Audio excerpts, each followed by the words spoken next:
بسم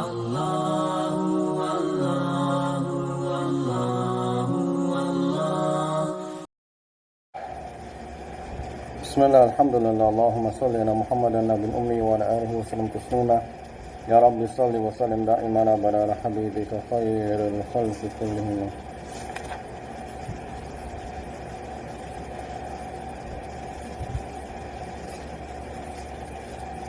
We spoke about Dajjal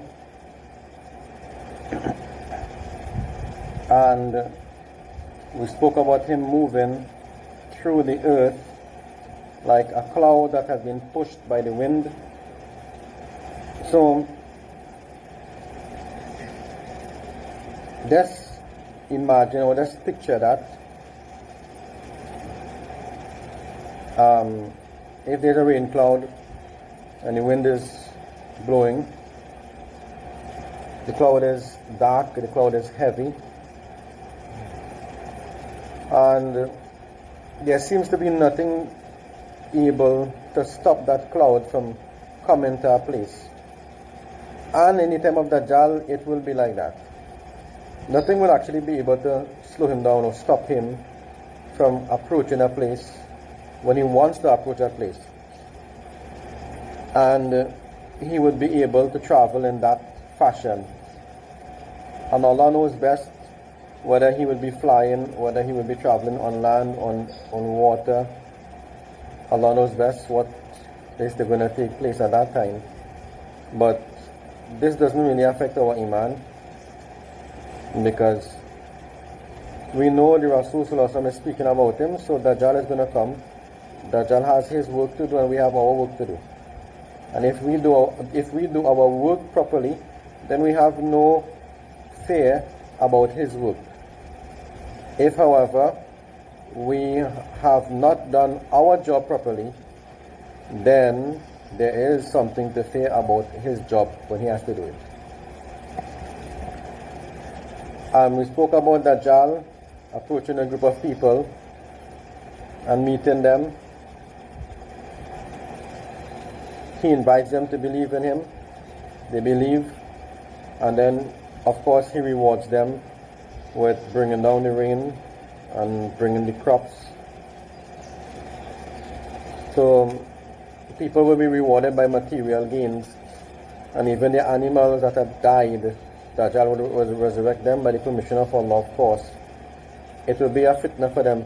It doesn't just mean animals, it means whatever type of wealth, whatever type of luxury, whatever type of food people are enjoying in those days. This is what Dajjal will bring forward for them. Then Dajjal, we said, well, this is where we will continue now, inshallah. He would approach another group of people. He would invite them towards him.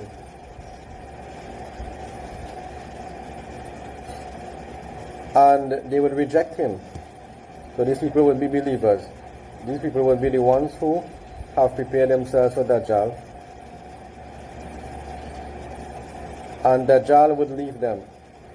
So they will reject him, they are prepared to reject him, and they have denied him. And these people, within the span of one night or one day, their wealth would be taken away from them. Everything would be lost. All their material gains, their wealth and their property will be lost. So obeying Dajjal in those days, the reward would be that a person is going to be given material and worldly gains, whatever they desire. And disobeying Dajjal, the reward would be that your material and your property will be taken away from you. So it's a test of Iman. It's a great test of Iman. So if a person is willing to sacrifice this world for the next, or a person is willing to sacrifice the next world for this one. So Dajjal is going to pass by a ruined area, an abandoned place where people used to live before, but it has gone to ruins now. He would command that area that Akhriji kunuzaki, extract your treasures. And the treasures of that area would follow Dajjal like the bees would follow in a swarm. Now, of course, whether the Nabi Sallallahu Alaihi Wasallam is given this thing in chronological order or not, Allah knows best.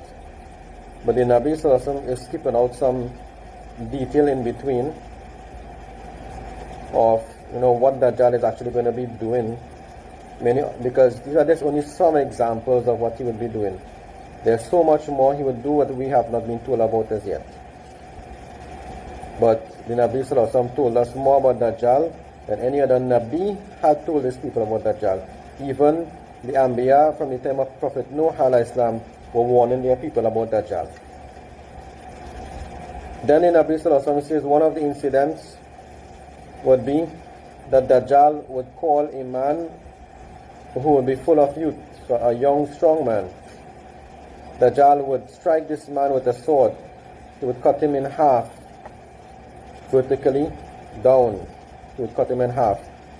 Both sides would be thrown. So he cuts him in half, and one half goes this side, the next half goes that side.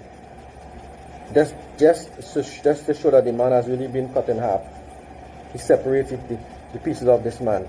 Then Dajjal calls both halves. Both halves, they approach and come back to life they both halves come together and approach Dajjal, and they come back to life. And this man, his face would be bright and he would be laughing. Now in another hadith, of course, it's mentioning that Dajjal would try to kill that man again, and Dajjal would not be able to kill him. And this man would say that, I am sure with yaqeen that you are the Dajjal that our Nabi Sallallahu Alaihi Wasallam warned us about. Dajjal can't kill this man afterwards. Now in this hadith, there's no mention of that. However, there's other hadith that mention that, right? So while all of this is taking place, now there are many other things that are going to take place on the earth. Many other things. These are just some of the main incidents of Dajjal. Later on we'll speak about the different details, inshallah, right? While all of these things are taking place, Allah subhanahu wa ta'ala would send Isa alayhi salatu wasalam, al-Masih ibn Maryam, al-Masih the son of Maryam. He would descend on a white minaret.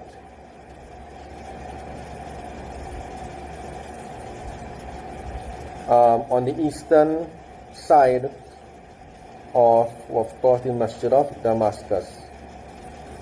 And Isa alayhi salatu wasalam, he would be wearing two cloaks which have been dyed, two dyed cloaks. So they were dyed in the heavens, they were colored in the heavens. And he would be supported, meaning he would be holding on to the shoulders or to the wings of two angels who would be bringing him down. When he would raise his head,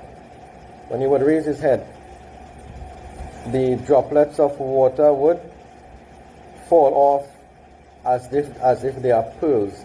Now, probably he would have taken a ghusl before he has come to the earth. Allah knows best, but it goes to show you that these are not natural or worldly or earthy water that is trickling or from his hair. This is water that was never on this earth before. And the reason why Nabi Sallallahu Alaihi Wasallam is actually given this type of detail, it goes to show you that it's a very different scene. It's a new type of scene. It's a new experience. It's something new that nobody have ever seen before. A man coming down on the wings of two angels to the earth, and this type of water is trickling, from his hair. It's something nobody ever saw before on the earth. Nabi sallallahu alaihi wasallam, he's speaking about it because this would be a means of hope and a means of solution to many people on the face of the earth now.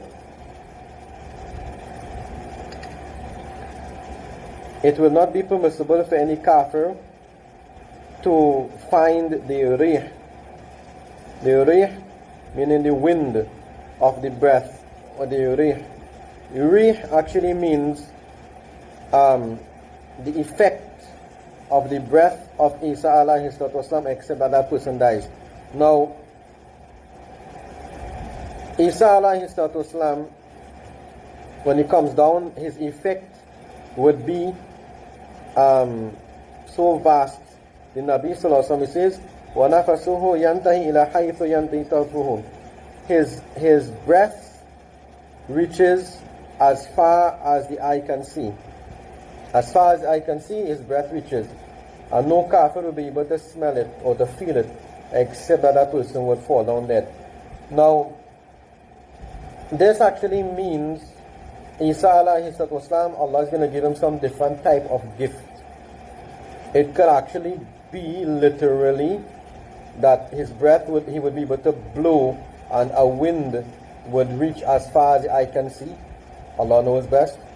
It can be a type of aura, a type of feeling that, just as for example, when the wind blows, we don't see the wind, but we feel the effects of the wind.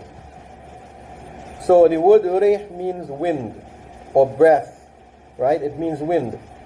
So people might not be able to see the effects, but they would be able to feel that effect of Isa alayhi salam. Like when there's an earthquake, you don't see an earthquake, but you actually see something is taking place on the earth. You are feeling that effect, right? So the effect of the presence of Isa alayhi salatu wasalam, however it might be, it would be so potent that no kafir would find it, except that that kafir would die, and his effect or his wind, his strength, which is as far as the eye can see. He would search for Dajjal, he would hunt Dajjal until he reaches Dajjal at Babul Lud. Babul Lud, it's a place close to, I think it's present day Jordan. You would have to recheck that, but I think it's a place in present day Jordan, and he would find him there at Babul Lud in present day Jordan, and he would kill him there. He would actually kill Dajjal. Dajjal would know that his time on the earth is up, and Isa alayhi salatu wasalam has now come. Now let's put it in present day terms. We'll stop here inshallah with the hadith. Let's put it in present day terms. If you have let's say a criminal or somebody evil who has in inverted commas superpowers, right? Superpowers, and he's doing all this mischief throughout the earth, then of course you need a hero with superpowers, in other words, to come and to defeat that that criminal or that evil. Now Allah subhanahu wa ta'ala is gonna, just as he has given Dajjal abilities to do tricks, Allah subhanahu wa ta'ala is gonna increase the abilities and the gifts given to Isa alayhi wasalam to be able to deal with those tricks. And it will be an honor for Isa alayhi salam, as well as it's going to be an honor for the people who accept Isa alayhi salam and who follow him, inshallah ta'ala. So this is the meaning of the hadith, inshallah ta'ala. Mashallah, the more time passes by and the more we see changes on the earth and in society, is the more we begin to understand these hadiths with clarity. So may Allah subhanahu wa ta'ala grant us the ability where we can understand this hadith, inshallah. We can practice on it, inshallah, and benefit from it. And may also grant us the tawfiq where we can take this word to those who are so unfortunate not to be here, inshallah. Assalamu alaikum wa rahmatullahi wa barakatuh.